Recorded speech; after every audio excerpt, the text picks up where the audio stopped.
మాతృదేవోభవ. ఇప్పుడు మనము జూన్ నెల 2024 సంవత్సరం వీరికి వృషభ రాశిలో వారికి ఏ విధమైన ఫలితాలు ఉంటాయనేటువంటిది సశాస్త్రీయమైన పద్ధతిలో మనం తెలుసుకునేటువంటి ప్రయత్నం చేద్దాము.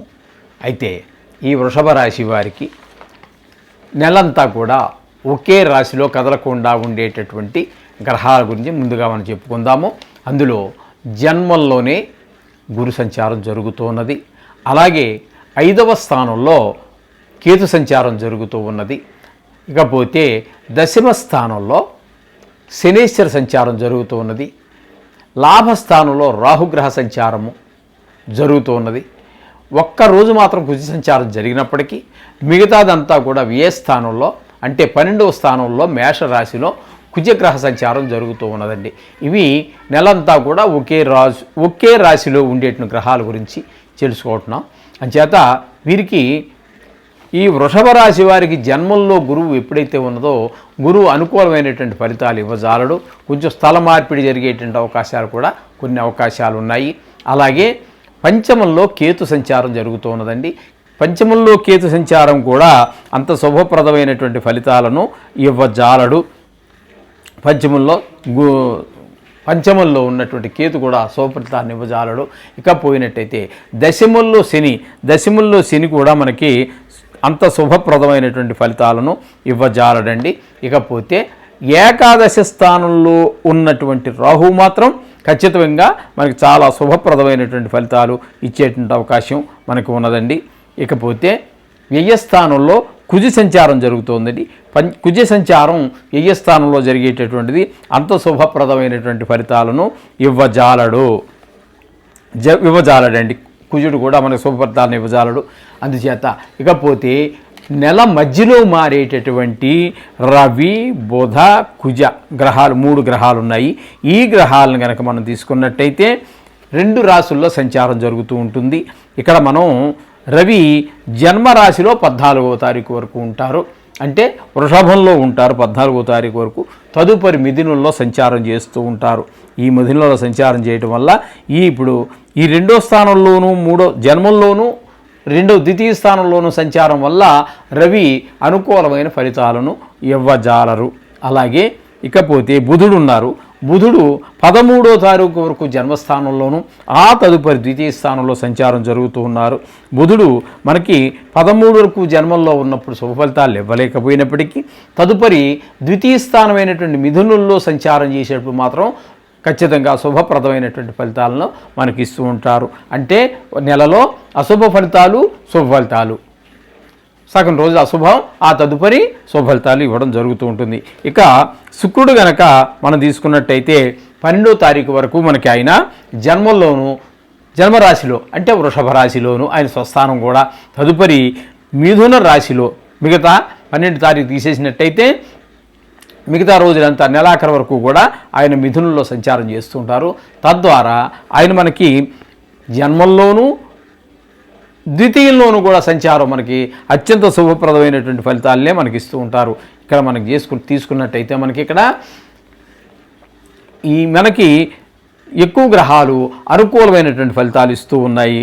తదుపరి కొన్ని గ్రహాలు అశుభ ఫలితాలు ఇస్తూ ఉన్నాయి. కొన్ని ప్రతికూలమైనటువంటి ఫలితాలు మనకి కలగజేస్తూ ఉన్నాయి. తద్వారా మొత్తం మీద మనం యోచించి కనుక చూసినట్టయితే ఈ వృషభ రాశి వారికి ఈ సంవత్సరంలో అంతా కొంచెము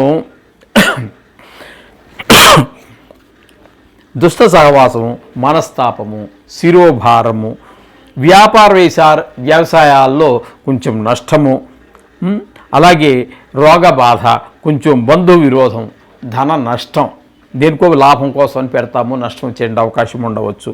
అలాగే మొత్తం సంచారం చేయటం అంటే నెలంతా కూడా ఒకే దగ్గర కూర్చోకుండా ఏవేవో ప్రయాణాలు జరగటం, ఆ విధంగా శరీరం అలసటికి గురవటము, ఈ విధమైన గౌరవంలో హాని, వృత్తిలో హాని, ఇటువంటి ఫలితాలన్నీ కూడా మనకి అస్థిరమైనటువంటి బుద్ధి. అంటే ఇప్పుడు రాత్రి ఒకటి ఆలోచిస్తాము, తెల్లవారు లేచిన తర్వాత ఆలోచన మారిపోతుంది, ఇంకోటి ఏదో చేస్తూ ఉంటాము. ఆ విధంగా ధన నష్టం జరగటము, ఆపదలు ఏవో రావటం, అనుకోకుండా మీద పడటం, ఈ విధంగా విచారం, అనేక కష్టాలు, వృత్తిలో కూడా కొన్ని చికాకులు, సర్వత్రా మనకి అపజయాలు కలగటం అనేటటువంటిది ఈ వృషభ రాశి వారికి మనం ముఖ్యంగా గమనించదగ్గ విషయం. కాబట్టి చాలా ఆచితూచి తగు జాగ్రత్తలు తీసుకోవాలి. డబ్బుల విషయంలో కానీ, మాట విషయంలో కానీ అన్ని విధాల ఆలోచించి నిదానమే ప్రధానము అన్న విధంగా మీ ప్రవర్తన ఉన్నట్టయితే చక్కగా జరుగుతుంది. అలాగే మనం చెప్పుకుంటున్నట్టుగానే ఇది రాశి జాతకం మాత్రమే, రాశికి సంబంధించినటువంటి ఫలితాలు మాత్రమే, జాతకానికి సంబంధించి కాదు. అందులో బాగున్నట్టయితే మళ్ళీ బాగుండే అవకాశం ఉంటుంది. అందుచేత ఇదే ఫైనల్ కాదండి. అందుచేత మీరందరూ కూడా ఏదేమైనప్పటికీ కూడా జాతక రీత్యా దోషాలున్నా, గోచార రీత్యా దోషాలున్నా కూడా నవగ్రహ మంత్ర జపం ద్వారా అన్నీ శాంతిస్తాయి. మనం ఇంతకాలం నుంచి మనం చెప్పుకుంటున్నటువంటి ఆ నవగ్రహ మంత్రాలు ఏవైతే ఉన్నాయో, శ్లోకాలైతే శ్లోకాలు, బీజాక్షరాలు అయితే బీజాక్షరాలు, అవన్నీ రోజు చదువుకోండి. వారంలో ఒక్కరోజైనా ఏ రోజు వీలైతే ఆ రోజు ఖచ్చితంగా, రోజు వీలైతే రోజు ఆ నవగ్రహాల యొక్క దర్శనం చేసుకోండి. 9 సార్లు తిరగండి. అక్కడి నుంచి ఆలయం లోపల, ఆ గుడి లోపల ఉన్నటువంటి ప్రధాన దేవతలు ఎవరైతే ఉన్నారో ఆ దేవతల యొక్క దర్శనం చేసుకోండి. చక్కగా ప్రార్థించండి. మీ యొక్క సమస్యలన్నీ పట్టాపంచలైపోతాయి. ఇది శుభం భూయాత్. 2024 జూన్ నెలలో మీనరాశి వారికి గోచార ఫలితం ఏ విధంగా ఉందో తెలుసుకునేటువంటి ప్రయత్నం చేద్దాము. అది కూడా సశాస్త్రీయమైన పద్ధతిలో చేద్దాము. మీనరాశి వారికి జన్మంలోనే రాహు సంచారం జరుగుతున్నది. ద్వితీయంలో కుజ సంచారము, తృతీయంలో గురు సంచారము, సప్తమంలో కేతుగ్రహణ సంచారము, వ్యయస్థానంలో శనీశ్వర గ్రహ సంచారము జరుగుతూ ఉన్నది. ఈ విధంగా జరగడం ద్వారా ఇవి నెలంతా కూడా ఒకే రాశిలో సంచారం చేస్తూ ఉన్నాయి. ఏ ఫలితాలు వస్తాయనే తెలుసుకుందాము. అలాగే ఒకే నెలలో 2 రాశుల్లో సంచారం చేసేటటువంటి రవిగ్రహ, బుధగ్రహ, శుక్రగ్రహ 3 గ్రహాలు 2 రాశుల్లో సంచారం చేస్తున్నాయి. వాటి ఫలితాలు కూడా మనం తెలుసుకునే ప్రయత్నం చేద్దాము. అయితే చంద్రుడి గురించి అయితే మనకి దినఫలాల్లో తప్పితే వాటిలో ఇంకే విషయంలోనూ మనం వాటి ప్రస్తావన తీసుకురాలేము. కాబట్టి ఇక్కడ ఈ గ్రహాల యొక్క సంచారాన్ని మనము ఏ స్థానాలలో ఉండి ఏ ఫలితాలు ఇస్తాయి అనేటటువంటి విషయాన్ని తెలుసుకునే ప్రయత్నం చేద్దాం.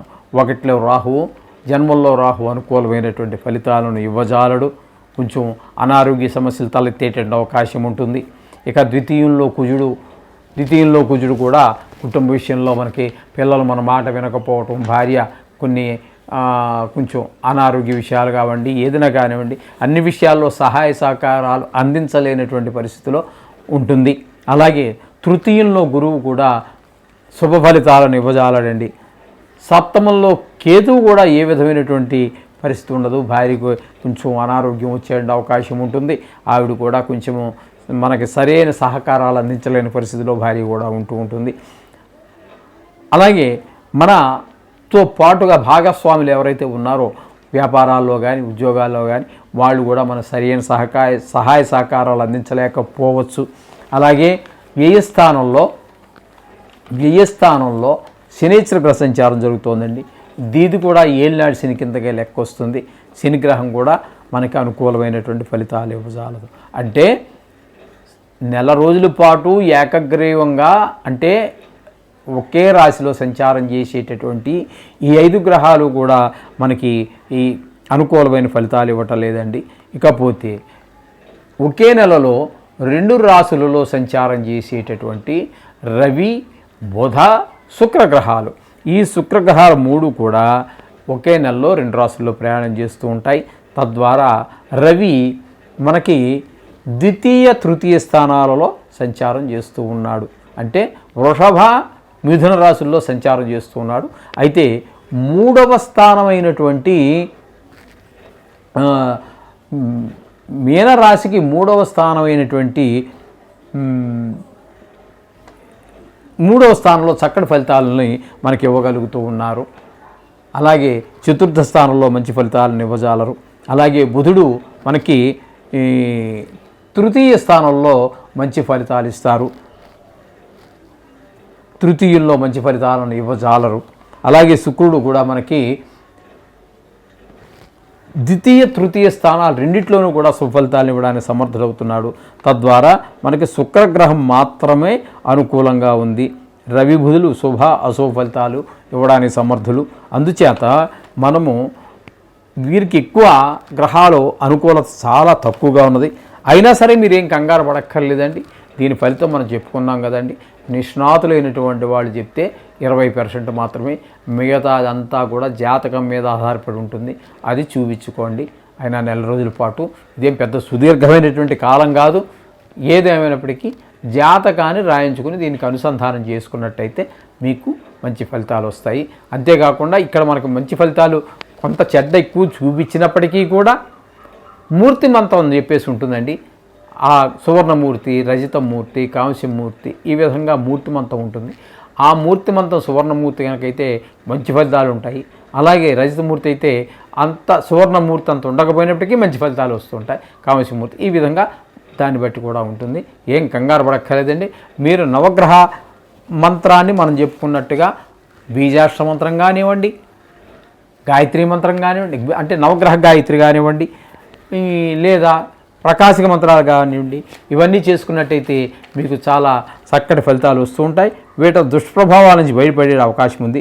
మొత్తంగా ఈ రాశి వారికి ఈ మాసంలో మనోవిచారం, కుటుంబ కలహాలు, కష్టాలు, ప్రయత్నించిన కార్యంలో సిద్ధి పొందలేకపోవటం, ప్రయాణాల్లో ఆటంకాలు, అలాగే శరీర బలహీనత, మనోవిచారము, నీచులతో సహవాసం, నీచులతోటి అంటే మనకంటే తక్కువ వారితోటి వాగ్వివాదాలు దిగకండి. అలాగే వ్యాధి, చేసే ఉద్యోగాల్లో కూడా కొన్ని చోట్ల భంగం కలిగేటటువంటి అవకాశాలు ఉన్నాయి. అశాంతి, బంధువులతో కలహము, కష్టాలు, ఈ విధంగా గౌరవహాని, అకాల భోజనము ఇలాంటివి నిత్యం ఏదో ఒక కలహంతో కొంచెం తబ్బిబ్బు పడేటువంటి అవకాశం ఉంటుంది. అందుచేత ఈ 12 రాసుల్లో అందరికంటే కూడా ఈ మీన రాశి వారికి గోచార ఫలం బాగలేదని మనం ఖచ్చితంగా చెప్పుకోవచ్చు. దాని గురించి ఏం కంగారు పడక్కర్లేదండి.